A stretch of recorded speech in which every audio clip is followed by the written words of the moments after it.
მოგესალმებით, მე მარიტა მასწავლებელი ვარ. ალბათ გქონიათ ისეთი უხერხული მომენტი, როცა უცხო ენაზე საუბრისას რაღაც ის თქმა გინდოდათ, საუკეთესო განზრახვა გქონდათ, მაგრამ, შემთხვევით ძალიან უხეშად ან ზედმეტად მკაცრად გამოგივიდათ, ხომ ნაცნობი სიტუაციაა? ეგ არაფერი. ეგ ბევრს ემართება.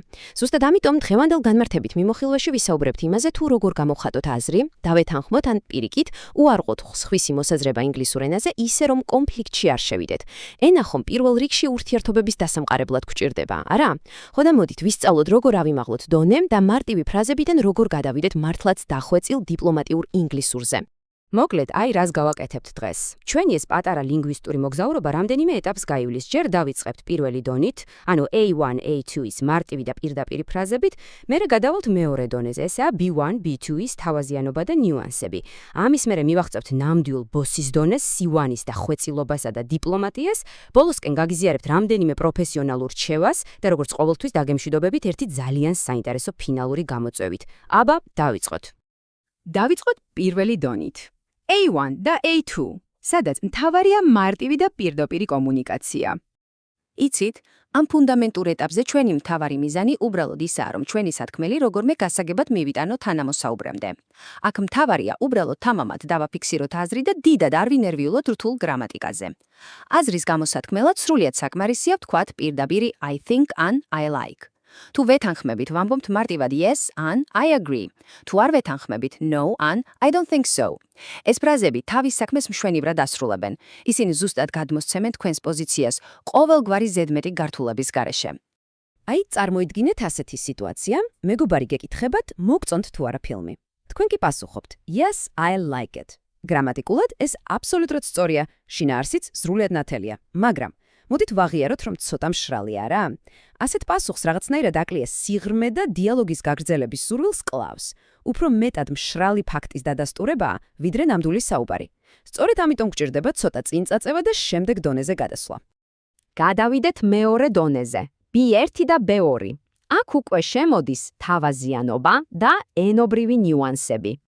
ამ ეტაპზე მოსაუბრეები უკვე ბევრად უფრო საინტერესო კონსტრუქციების გამოყენებას იწყებენ. აზრის გამოთქმისას მშრალი მეუფიქრობის ნაცვლად უკვე გვესმის ისეთი ფრაზები, როგორიცაა from my point of view, ანუ ჩემი გადმოსახედიდან. რაც შეეხება დათანხმებას ან უარყოფას, აქ ერთ ძალიან მაგარ და მნიშვნელოვან კონცეფციას ხვდებით, რასაც ინგლისურად hedging ქვია. ეს არის ერთგვარი შერბილებული უარყოფა.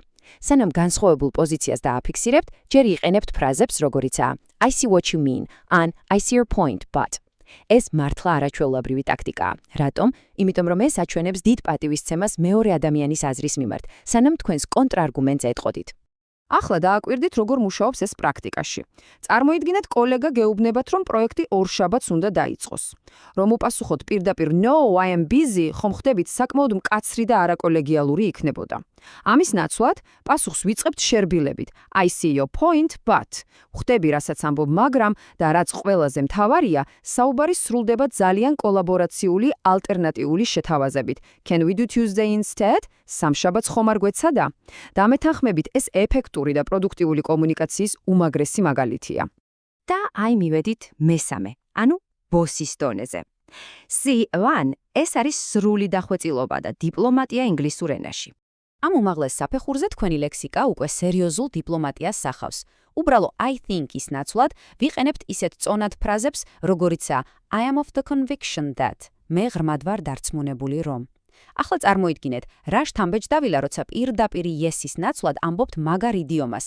You've hit the nail on the head. ანუ ზუსტად მიზანში გაარტყი. უარყოფისას კი ვიყენებთ უკიდურესად ზრდილობიან, მაგრამ მტკიცე ფრაზებს. მაგალითად, I beg to differ, ნებას დავთავ ჩემს თავს არ დაგეთანხმოთ, ან while I acknowledge your point, I feel that. ხომ ხვდებით, ეს უკვე აღარ არის უბრალოდ ენა, ეს არის აუდიტორიის პატივისცემისა და საუბრის მართვის ნამდვილი ხელოვნება. მოდით ეს ერთ კონკრეტულ სიტუაციაზე განვიხილოთ. წარმოიდგინეთ ორი პროფესიონალის ინტელექტუალური დისკუსია. ერთი ამბობს, რომ ავტომატიზაცია საბოლოოდ მთლიანად ჩაანაცვლებს ფიზიკურ შრომას. მეორე მოსაუბრე კი არ ამბობს უბრალოდ მე არ გეთანხმები. არა. ის იწყებს აქტიური დადასტურებით. ამბობს, რომ იზიარებს მის მოსაზრებას ეფექტურობის ნაწილში და მხოლოდ ამის მერე ძალიან დახვეწილად გადადის საკუთარ ეჭვებზე სოციალურ გავლენასთან დაკავშირებით. ასეთი მიდგომა, რასაც ჩვენ ნაწილობრივ დათანხმებას ვეძახით, ფაქტობრივად გამორიცხავს ყოველგვარ წყენას და იდეალურ სივრცეს ქმნის ღრმა, საინტერესო დისკუსიისთვის. ახლა კი გადავიდეთ მეოთხე ნაწილზე. აქ გაგიზიარებთ რავლენიმე პროფესიონალურ რჩევას თუ როგორ ავიმაღლოთ კომუნიკაციის დონე რეალურ ცხოვრებაში. მოწოდებულ მასალებზე დაყრდნობით შეგვიძლია გამოყოთ 3 ძალიან პრაქტიკული სტრატეგია. პირველი, მოწინავე დონის მოსაუბრეები არასოდეს ეტყვიან ვინმეს პირდაპირ შენ ცდები. ამის ნაცვლად ისინი ყოველთვის არბილებენ სათქმელს და იტყვიან რაღაც ამდაგვარს.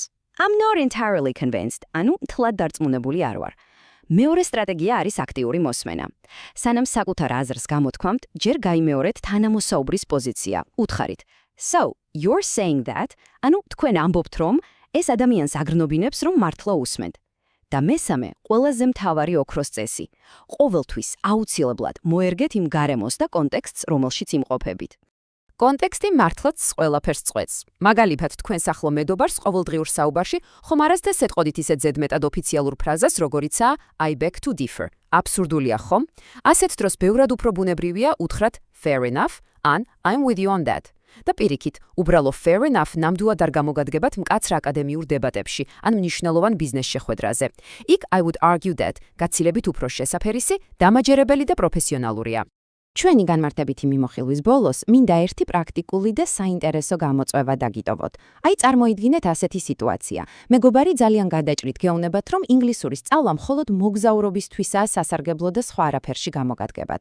მაინტერესებს, როგორ გამოიყენებთ დღეს შეძენილ ბიტუან C1 დონის უნარებს, შერბილების ან ნაწილობრივი დათანხმების ტექნიკას, იმისთვის, რომ ძალიან ელეგანტურად კონფლიქტის გარეშე არ დაეთანხმოთ ამ განცხადებას. დაფიქრდით ამაზე და აუცილებლად სცადეთ ამ მიდგომის გამოყენება თქვენს შემდეგ საუბარში. მომავალ შეხვედრამდე.